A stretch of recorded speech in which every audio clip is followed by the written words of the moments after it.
It goes. Oh, okay. Perfect. Awesome. Yeah, perfect. You're on there. You're good. Okay. Thank you, everyone, for your patience with that. um, Thank you for joining us today. I'm going to do a presentation about building a responsive website using Elementor's responsive mode feature. This feature is available on both free and pro version. It's one of my favorite things that once I started really delving into Elementor and started really playing around with it, I realized just kind of changed the game and made me a complete Elementor convert. I actually started out in my development career as a working for a software development company that made an old CMS allowed to be actually responsive. So I actually had to go in and hard code a lot of things, and seeing how Elementor has made that crazy easy really just changed the game for a lot of things. But before I get really started in my presentation, I just kind of wanted to give y'all a little thing about me, so you know why you should even listen to a word I'm saying today. I've been a web developer and designer for over 7 years now, and I currently work at a small marketing agency called Uncommon Marketing Partners. We specialize in ADA compliant websites for financial institutions and nonprofits. If you would like to see any of my past work, or maybe you want to just touch base and talk tech and geek out about some of the new features WordPress or Elementor is coming out with, please feel free to reach out to me on my portfolio. I have a little contact form there. I would love to get to know more of y'all. But to get started on the actual reason why you're all here, I just wanted to highlight the importance of responsiveness. I believe we all know why responsiveness is important. We're starting to see it more prominent these days. But I also wanted just to make sure y'all remember that the Google is now kind of taking your mobile design and really taking your score on your mobile design and determining that as your ranking for your search results. So we're starting to see that mobile is becoming more and more prevalent and important, making sure that your website is responsive. So just wanted to keep that in mind. As a company that deals with a lot of nonprofits and older websites, we have seen a lot of mobile friendly websites come across our table, and you end up having to scroll to the right or zoom in, and it can just really hinder a person's experience. And we obviously don't want our end user or our client's end user to have that situation happen to them. So this is definitely something that we need to make sure we have detailed and have a lot of thoughtful design in. And I also wanted to kind of address a buzzword that I feel like a lot of people hear and have kind of a misconception about. We hear mobile first design a lot. And I think sometimes people think that means we are starting our design out for the screen size of mobile and then scaling up. For me personally, that is not the case. I still continue to develop on desktop, but I'm having a very thoughtful design and process while I'm going through and making my changes and my formatting, that I want to continue the same experience as close as possible for tablet and for mobile. So that's something that I wanted to make sure that people understood as far as mobile first design, is that it's not necessarily scaling up your design as it is making sure that when your design is scaled down, that you are making sure the experience is consistent and your brand messaging stays the same. So nothing changes for your end user. So now I'm going to get to the nitty gritty here of what you would all like to see. Are you able to see my tab when I change? Is anyone able to see? I might have To the to. slide. There you go. Okay. Let me change to.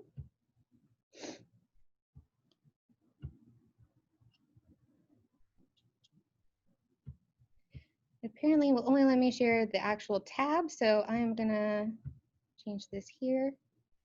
So this right here is a template that I imported from CSS Igniter. It's a premium template.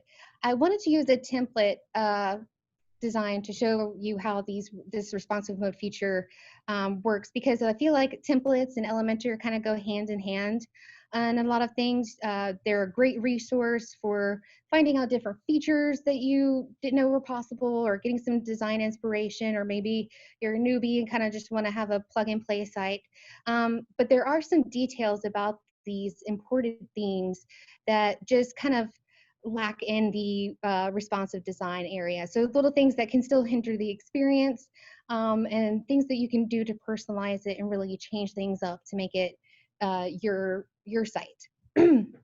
So today I'm going to talk about scaling images.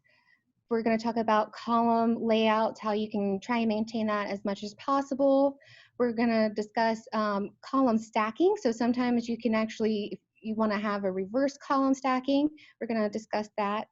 Also, the background image placement. We have a lot of fun graphics that we see a lot in Elementor, where we have these little shapes here. So I wanted to kind of show how that works in mobile design.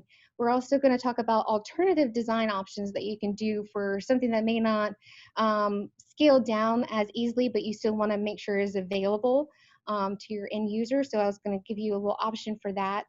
And lastly, we'll talk about the navigation layout. There's a lot of questions about this because there's so much information in such a small area, especially once you get into mobile design. And I have found a very popular option among our clients for the mobile layout that seems to accommodate all of the information. So I wanted to kind of show some tips and tricks on how you can kind of really change the game as far as your mobile and responsive experience for your end user. So to get started, we're going to actually look at the star of the show here, which is the responsive mode feature. So this is going to be on your left-hand side in the left panel, all the way at the bottom with the little desktop here. When you select this, it's going to show you 3 different options. You have your desktop, tablet, and mobile. These settings can actually be changed in the back end of your site in Elementor. So you can actually change the breakpoint of whenever these styles will start happening. So this is something that you can customize, but we usually like to stick with the default because this is the average screen size for most of these devices and are a good breakpoint for when you should start turning on your tablet or mobile styles. So for the images here, let's click on this image. And when you go to style, I've noticed that a lot of themes will have a set pixel. So you'll see pixels right there, and it'll just have a defined amount. That's usually not best practice when we're talking about responsive design. It's going to hinder your ability to really have this image scale properly.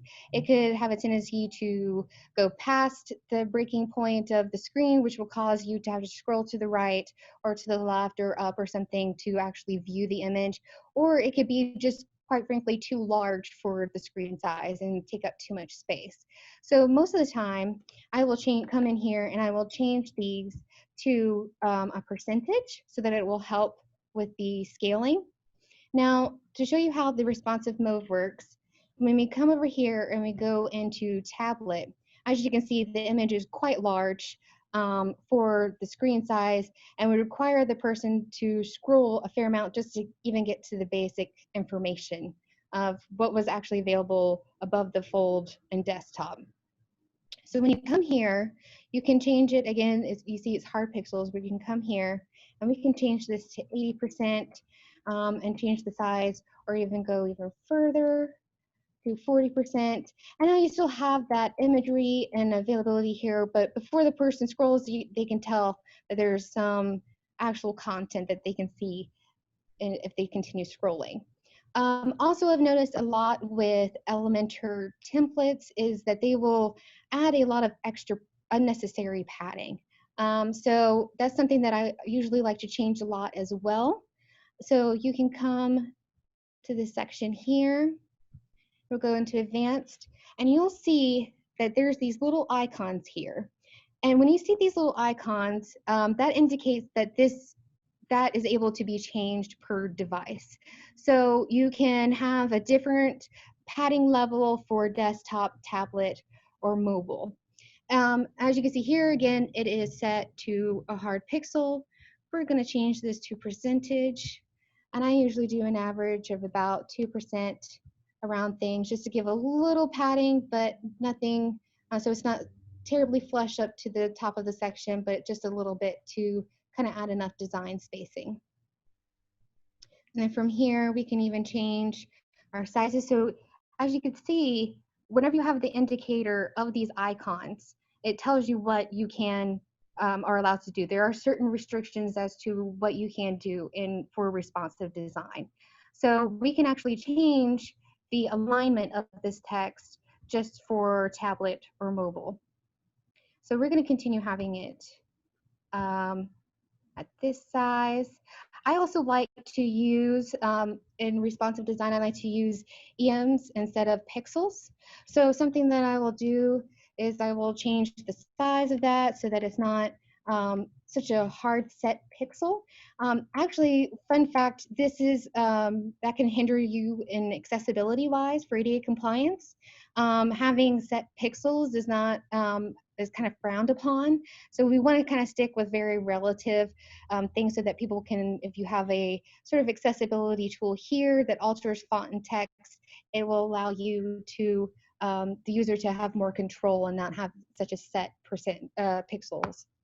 So that right there is, as you can tell, we've already changed the layout here so that it's not so large and people are actually able to get to a lot more information. And you can have almost the same above the fold feel that you had on the desktop. You're still seeing the same info of graphic, headline, little excerpt, and a CTA button. So that helps continue the experience. Now let's view this on mobile, this section here. So again, you can see there's a lot more padding here.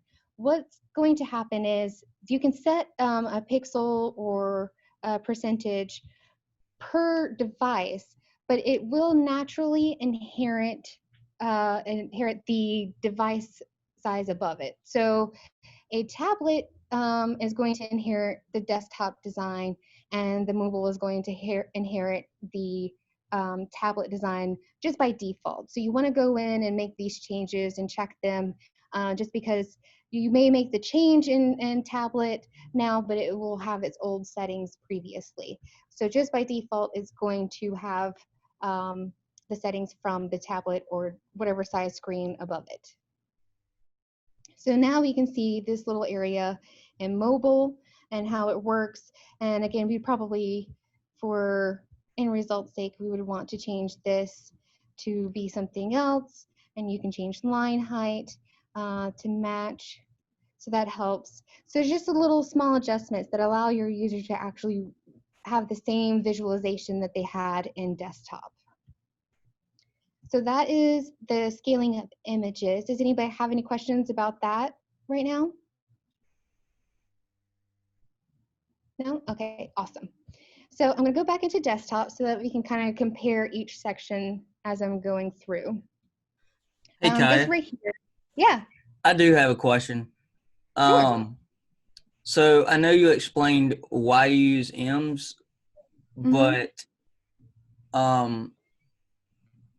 can you go in a little bit deeper than that? Because I use a lot of pixels, and so I was just wondering, like, is there a deeper meaning or reason behind using M's over pixels and over percentage and stuff like that? Or is it just that simple? It really is the simplicity of how scalable it can be. You want to make sure that, like, when you have the two EMs, it's going to kind of allow for you to scale. Just like it's kind of like the font version of percentage, you know, like font percentage. So it allows for you to have that ability to scale a little easier. So you're not having a defined set that you're having to change. So because we have so many different devices right now, you know, there's the Galaxy size screen is going to be different than the iPhone screen. So to accommodate all of those little nuances of size, you want to have something that's going to be relative and scalable. And for me, I find that EMs would work better for font sizes and percentages for images or padding or anything like that. Cool. What's the difference between M's and Rams? Oh, that's a great question. Because I've used Rams before, but I never really understood the difference between M's and Rams. I mean, the size difference is a big thing, but I've noticed, like, when I have 5 M's, it's a size, but then I have 5 rims, and it's a lot smaller. So yeah, I'm honestly not sure what the difference is between the two. I've always just used M's as default. Okay. I've rarely had to use REM, so. No Cool. rims in Elementor though, right? What? There's no rims in Elementor that I've seen. Mm-mm. No. And I'm like you, I use pixels too. I've never used M's. So this eye opener. I'm thinking about to my hard coding days. Yeah. Cool. Well, Yeah, you can go. That's all I had. I just wanted to know what was the difference. Yeah, I've seen it used in some other templates, but I haven't actually seen it be used a lot in Elementor. So I don't know if it's just an older version of M's or not, or if this is just a cleaner version. But that's definitely something I would like to learn a little bit more about for sure later on.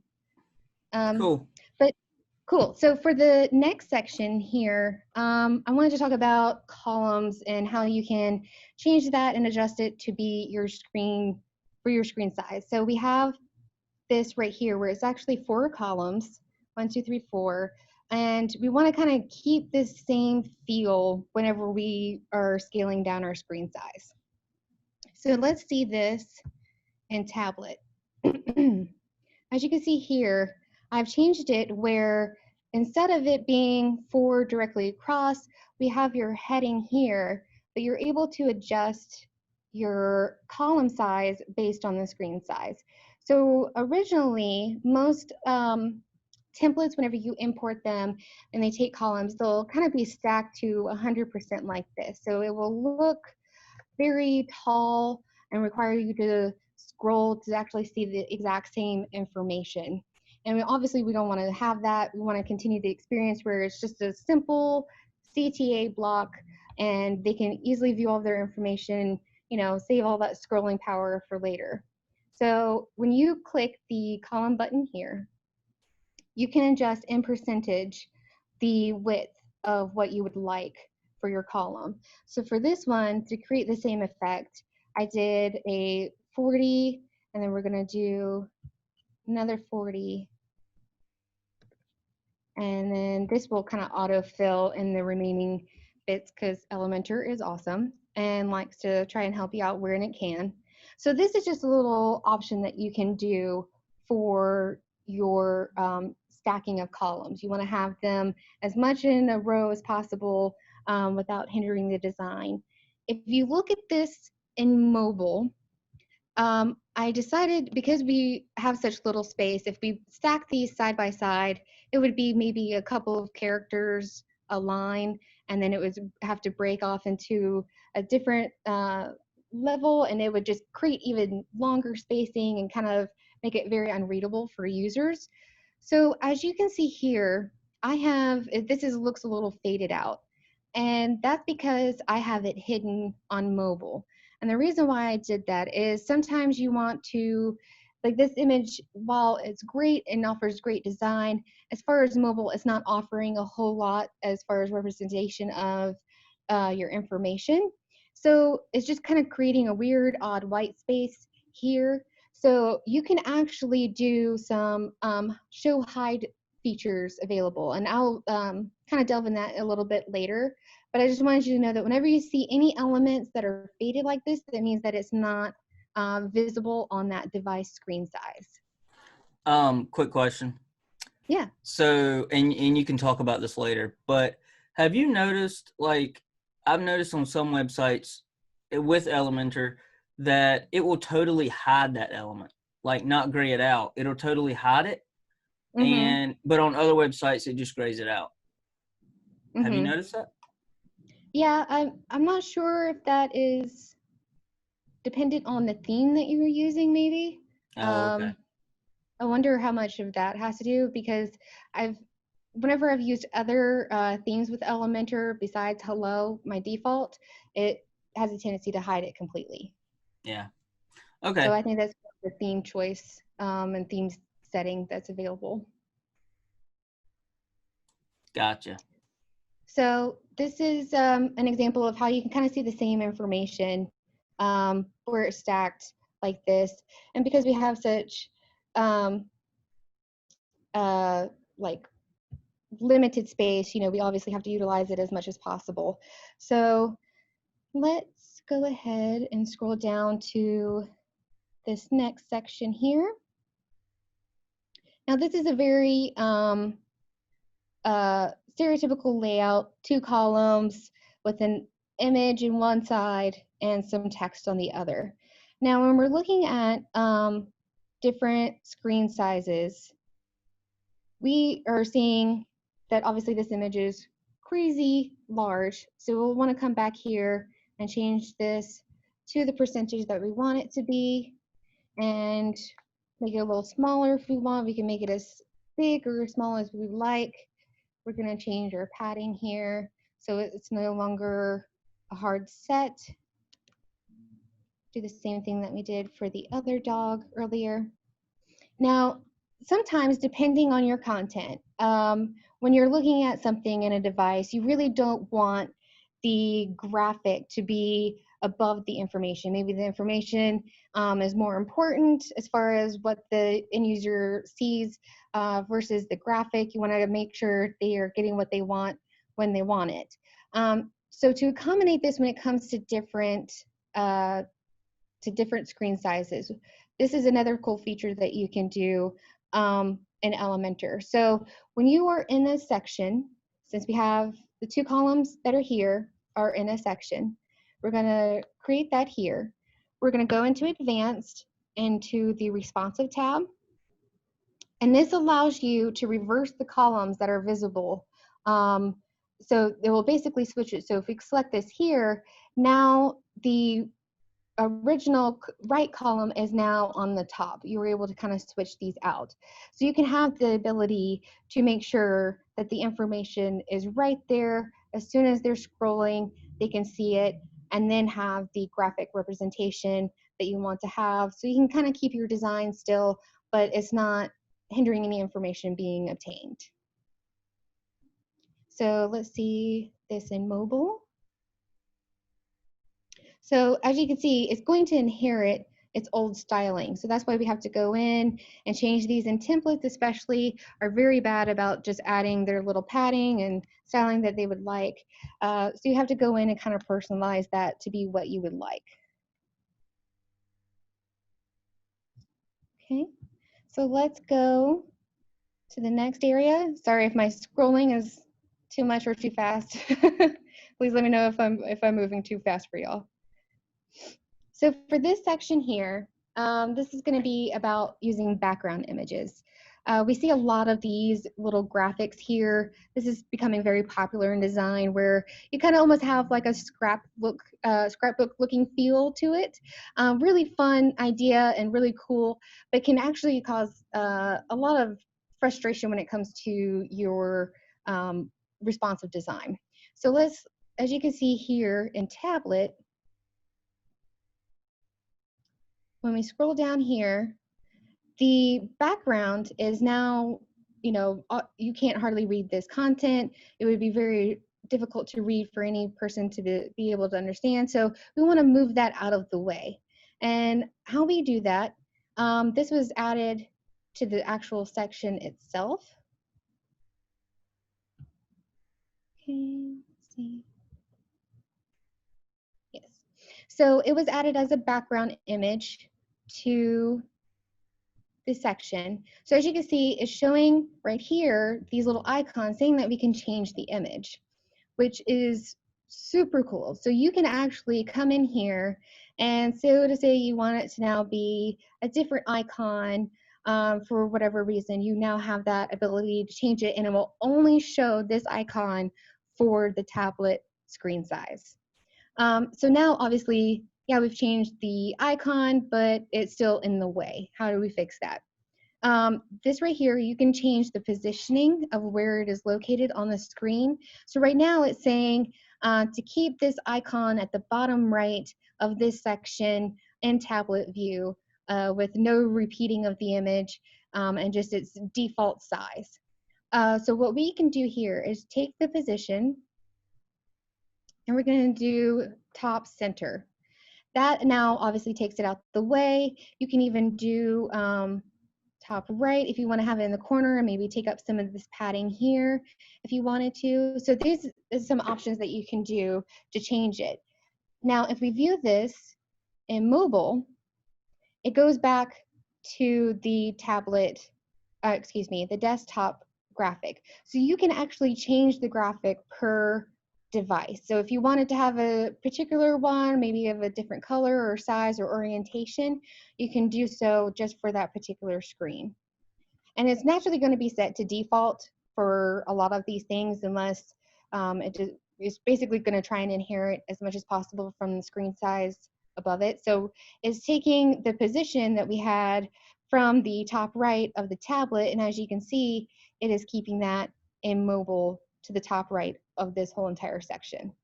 Whereas in the desktop size, it is still maintaining its center right positioning. Do y'all have any questions about this, the background image? No? Okay, awesome. So I'm now going to move on to creating a design alternative. So there are times when you are using a traditional layout such as this one, where you have an icon box, a title, and some text here. This is fairly traditional to do 3 columns, but if you were to do this in tablet mode, it would be probably really tiny and small. It would be very narrow and start scaling down where it gets really, really, really small and just doesn't look as clean and requires more length of scrolling. So one alternative that I would like to show you is you want to be able to have the information available. That's the most prominent thing, is that the information is still staying the same and just as available from the desktop as it is to any other device. So I'm using a plugin that is actually a premium add-on that Elementor has available. It's listed under their add-ons on their site. It's called the Plus. And it's this feature called Carousel Anything. So what I did here, we're going to go into tablet mode. So what I did here is I created, as you can tell, these boxes are faded out, so it wouldn't be showing on tablet mode. And you have this one here. What I did is I saved out each of these little icon boxes right here. As you can see, they're super thin and a little difficult to read. And then I saved it out as a template. So each one of these is a little template here. And this carousel anything option is really cool in that it allows you to create a slide and you can actually select the template that you want it to display. So now we have 3 slides that are right here that originally, as you can tell, would have increased length and would have made it look a little odd with the spacing and just not really keeping a very clean design. This option right here allows people to still have the ability to see all of the same information, but it's not taking up as much space. Can I'm just going to interrupt a minute. Can you show us what you mean by template? I know, but there might be people in here that don't know. Yeah, sure. When you say create a template. Yeah, absolutely. So what I did to make things easier on myself when I was doing this is when I went up to this section here, I right-clicked the section itself and I saved as a template. So you can click here, have your template name, and save that. So now that we have this here, I'm going to save my changes. And then I'm going to go into the back end of this site. And you can come here to your templates and save templates. Now you'll see that your latest template that you just saved is available here. And you can edit with Elementor, or you can just edit the back end of the page. What I want to do now is I'm actually going to create a new one. And you'll create it as a section, because we don't want it to override a page, because that would basically mean it's going to apply to the whole entire page, or header, footer, or now we're going into blog posts. So we want it just to be a little section here. So, excuse me. So I'm just gonna give it a quick name, and it will open up the Elementor editor here. So since I've already saved my little boxes, I'm going to scroll down here and insert that. So now it's giving me the same old icons that I had before. So what I'm going to do is I'm just going to delete these other two columns, because we just want the first slide, or whichever slide.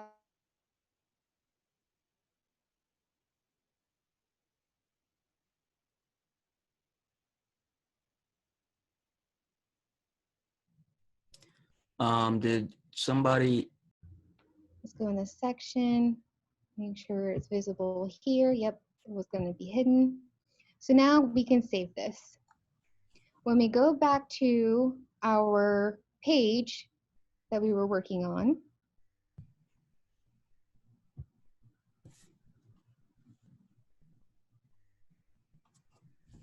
we are going to scroll down to these boxes, section with the boxes here, and you can click this little icon, and you can still make the edit to these features and stuff without it having to be visible on that desktop. So even though it's not actually going to be seen on desktop, we're still able to edit it.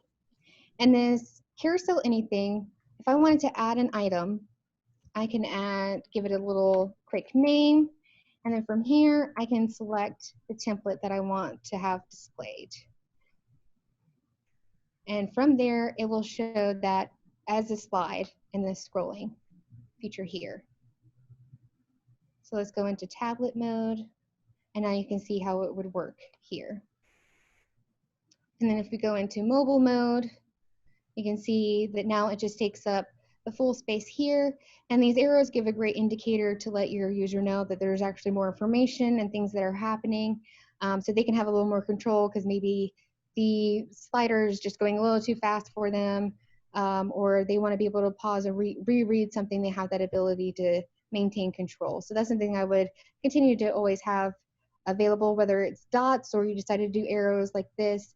Allow your users to have the ability to give an indicator that there's more content and control over the animation and scrolling. Does anybody have any questions about the show hide on that? That's cool. I have a question about templates. Sure. If you create a template and use it on several pages and decide you want to change the font or something on the template, does that propagate to where you used it?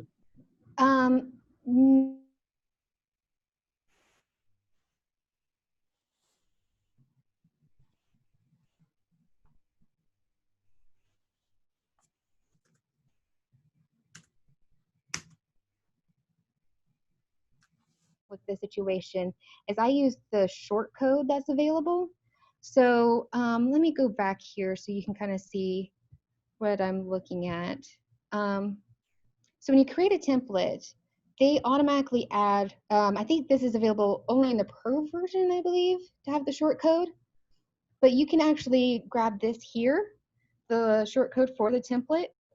And when you go into your page,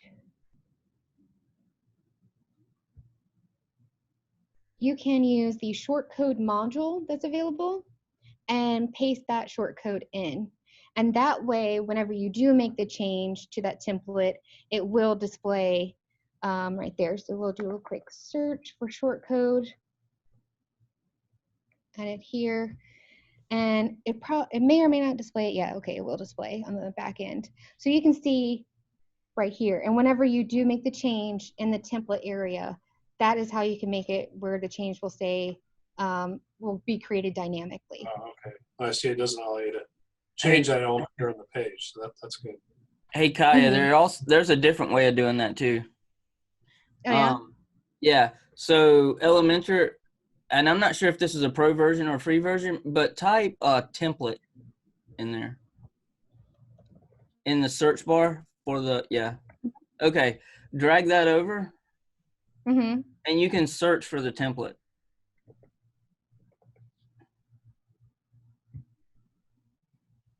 And it pops it in there. And then if you change it in the template area, it changes it there. It's another way of doing it without having to grab the shortcode. Cool. So, thanks. Yeah. Does anybody keep getting, so maybe this is just me, but does anybody keep getting kicked out of the meeting? I've gotten kicked out of the meeting like twice. No, not at all. Okay. Maybe it's just because I had Photoshop running and it kicked me out. That could have been a problem. I had Photoshop running in the background and I didn't know it. All right, cool. Awesome. So are there any questions so far about what I've done or any design changes before I move on to our last tidbit, which is the navigation?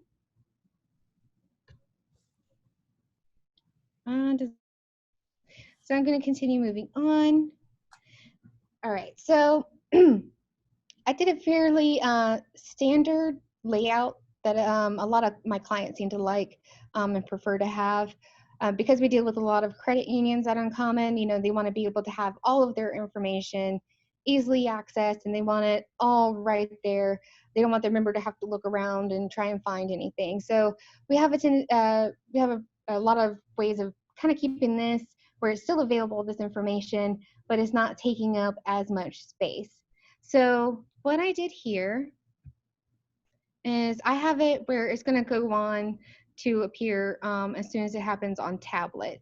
Now, you will see here that this menu is kind of like in the weird odd center, even though I have it set right here. This is because I did some overriding with the CSS for the positioning of it. So in its actual preview, are y'all able to see my preview? No. No? Okay.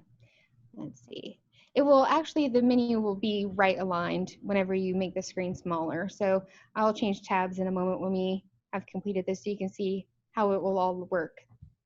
But one of the ways that I like to kind of condense all of this information, as you can see, this is highlighted out. So it won't be visible on the tablet. And whenever I'm highlighting elements out, like I'm hiding them, I like to click the column, not the element itself. So instead of having the responsive hide show feature for the icon box, I like to go to the column. I find that sometimes it will kind of leave like a weird odd space for the column because it's still saying it's there. And it'll just be very odd pixels just kind of randomly adding space. So just my personal preference, I like to highlight the column. And right here, you can go to advanced, back to our responsive side here, and you can hide or show whatever you would like through here. So this is how I'm glad you said that because I was trying to figure out a way around that too. I've had that funky pixel thing too, and I didn't know how to get around it. So I'm glad you mentioned that. Yeah, I learned that the hard way with sections, trying to do some fun, like, you know, shape designs or something, and you want it to not be available on a certain screen size, and you hide it, the actual element itself, but it still shows that there's a section, so it will automatically add a specific height/padding that's available to a section or column. So that is a way to kind of work around it, is that you hide the column itself. And then this right here, this is where I put all of the information, is actually an off-canvas menu. So when you click this, it's going to take a little menu that pushes out from the side, and you can have all of your information that you did have on your top header up here now quickly available right there pretty much at all times for your user. So now we were actually able to add a search feature here. You can add, still have your Facebook icon. I've seen people do some really cool things with this because this is basically a blank template that you're using. The same way that we did the That's a pop-up, template. right? This is an off-canvas menu. Oh, so it's not a pop-up. You're not using a pop-up. Okay. Yeah, Google doesn't like pop-ups. They will actually penalize you for having pop-ups. So this is a way that you can have information readily available and that can easily be hidden per the user's, wants, but without it also dinging you on Google search. Is that, so you say it's an off-canvas menu. Is that like a plus add-on? That's what I was going to ask. I believe so. I believe that this might be a plus add-on. Let me make sure. But I know that there are some other like free plugins that you can use that offer off-canvas menu. So that's something that it may not be this particular plugin. Maybe you don't want to get the premium version. Yeah, it's part of the plus. But you can actually use, like I think HT Mega Elements may have it. There's some free options that offer an off-canvas menu option for Elementor that's free. Yeah, I've seen a lot of people use pop-ups like that. So explain to me, because I've used a pop-up for something like that before on mobile for menus and stuff. So what's the HTML code that says it's different than a pop-up? Or how does Google tell that that's an off-canvas menu and not a pop-up? I don't think Elementor, I don't think Google considers the pop-ups as pop-ups because they're not in a new window. They're actually just a div popping up. Well, but you say that Google doesn't like pop-ups, and I totally agree with you on that, but I wouldn't know how to do that if I didn't have the plus add-on. Right. I believe that the pop-up is really, the difference is because it's coming from off the side of the content. It's not something that is where the user, as soon as they're doing an action, such as a lot of pop-up triggers that you have as far as options are when they're arriving or when they're exiting. And so when a user comes onto the screen, I believe that if this was to automatically come out and demand an action from the user, I believe that's what would constitute it to be a pop-up, whereas the off-canvas menu is based on them wanting to have the information, and it's just an extension of content. It's sort of like a little allowing like a iframe of some sort to kind of push through. I would say that would probably make it the difference, is that it's not forcing the user to make an action as it is based on the user making an action themselves. So it's by choice. So if you triggered the pop-up from the Find Us button, if you had the Pro version, that would be okay. Yes.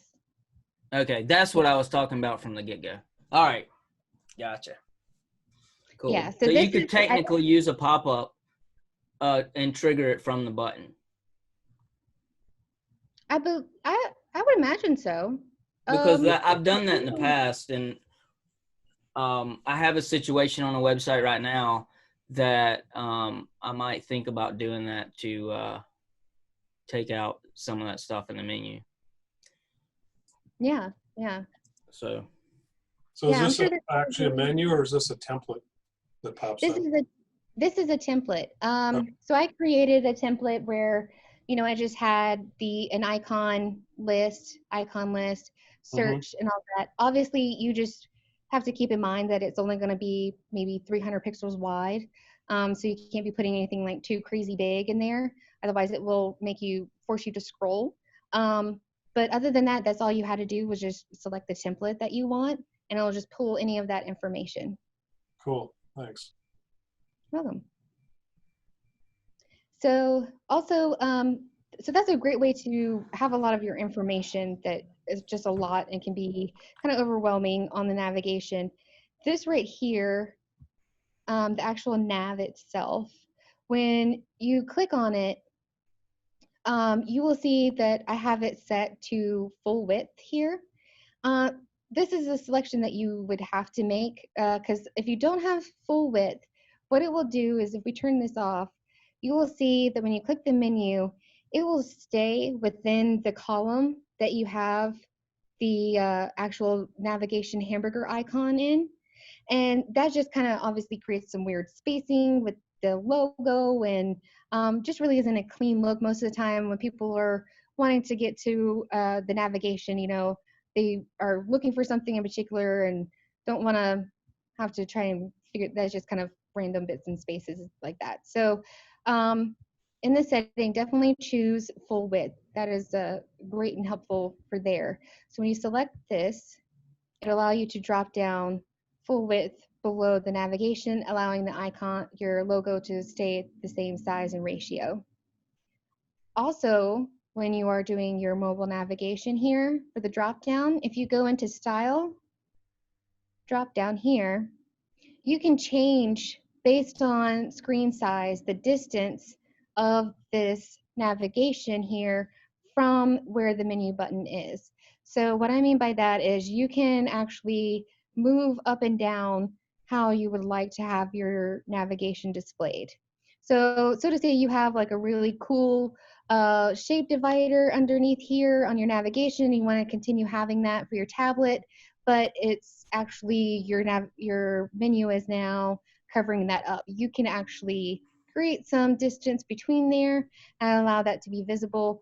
Or if you want to have it like right up close and have a little less space under your nav, you have that ability to do so. So even when you go, I'm sorry? Are those pixel units? The distance in pixels? That is a great question. I'm actually not sure. Okay. And I'm glad you showed that because I've had the hardest time finding that little distance thing. So I'm glad you like I find it, but it takes me like I forget where it is when I use it one time. So I'm glad you showed me where that's at because that's been a frustrating thing for me to find. Yeah, the default setting of what it normally is usually not in a very great space. Like if we were to just take this at 0, you can see it's a little too close to where that is. Like there's absolutely no padding on any of the things. So I like to add just a little bit for, you know, kind of show that it is a difference for them to go to. You also can stylize this menu to be what you would like it to be. So let's say as you can see, all of our options that we have here for our design in this thing. So we can add a little divider. So we're gonna have a little gray divider here so they know which ones is actually a page. And then you can even change your vertical padding to what you would like it to be. And I believe this is in pixels. Looking at what this is, it looks like it might actually be pixels.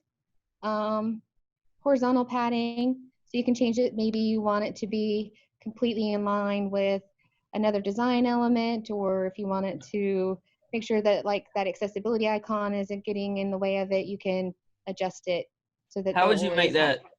Sorry. How would you make that totally center? That like is actually an option. Is it the main menu part? I think so. I know it's an option. That's another thing that I have the hardest time finding sometimes. You're reading my mind, Clifton. Yeah. So is it that right there? Is it a line? So instead of having, basically they only give you 2 options. I don't think they actually give you the option to write a line. So you have the basic left, like it is, or you can have center, where it would center all of these things here. The only option it doesn't have is write a line, and I guess that's just, I guess they've decided that's bad user practice, and they're not going to give you that option. So yeah.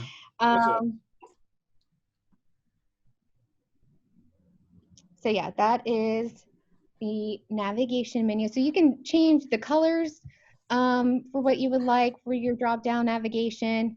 I actually, from my just personal preference, I am not a fan of the fact of just having a hamburger menu. To me, I feel like in design-wise, they can get lost a lot of the time, and I just like to, especially when you're dealing with a lot of graphic heavy designs that we've been seeing, especially with Elementor, you know, with their templates and stuff, with all these cute little things, it can be just a little overwhelming to actually be able to find your menu. So what I do is I add a little CSS code here, and it's this right here, where I just add a pseudo class for the Elementor menu toggle. So I just add menu right before the toggle and a little spacing. So then that way people know that what they're looking at is actually the navigation. And it just helps give a little more clarity about where they're going and what information is available there, especially when I am using an off-canvas menu like this.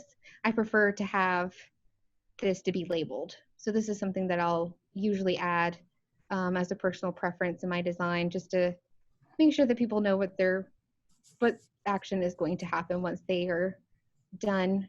Can you add that to like at the end of the presentation somewhere, or that code, so non-developers can just paste it in there if they want it? Yeah, absolutely. I will post it on the meetup comments, so then that Cool. way people can easily grab it. Because I'm not sure if I don't know if everyone's part of the Elementor Slack or not, but I can also post it there. So I'll post it in both places. That way it's easily available. Well, at the end of this meeting, we'll get everybody that's not on Slack if they want to be. So Awesome. So I'm going to change the view real quick so that everyone can see what I am showing here.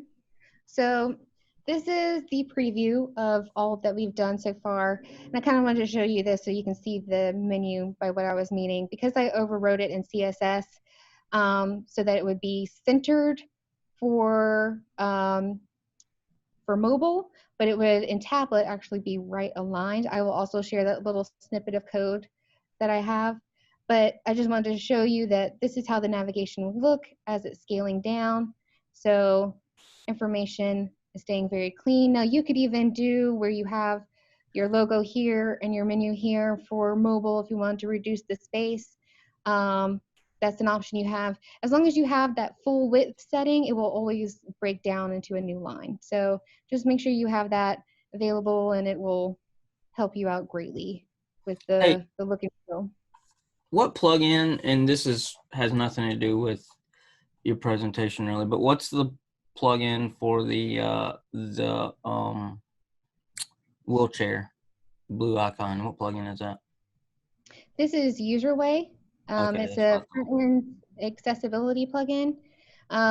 So this would allow the user to change things based on, if they have, they're sensitive to a lot of animation, or they need to be able to view things. You can actually pause the animation here. So when we have those like sort of fade-in effects that would happen, that would disable those. You can increase, show all the links that are available on the page. It will even read the page to you. So if the user doesn't have a scanner that would verbalize what is happening on the page, it will do so for you. And this one, which helps out a lot for compliance errors, we get a lot of clients that come to us where their brand is just not compliant at all. As far as like color contrast, this really helps kind of give us a workaround for that, so that their website is able to actually still be compliant in contrast. Is that a free plugin or a paid plugin? It's free. The Is it only paid WordPress or Elementor? You can use it for either. It's a WordPress available plugin, so it's right in the repository. It's just a little piece of script that you add into your header, and it will have all of your privacy statements and everything that you need to access at the bottom. So yeah, it's free, and you get to customize the icon if you want to, in the color. Cool. Nice. Yeah, I've tried Elementor's one-click accessibility plugin, and it's pretty decent. But I find that this user way just keeps it on the up and up as far as accessibility options. Well, that's all they do. So you would expect theirs Yeah. to be better. I see that little hide Yeah. there that'll hide it. Yes. So if the user didn't want that in their way, I was a little too far. So you can hide it right here. So it'll just kind of push into the screen a little bit and not be in the way.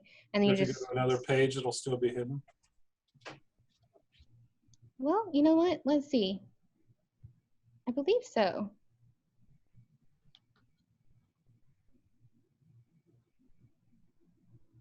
Yep, it will stay hidden. Awesome.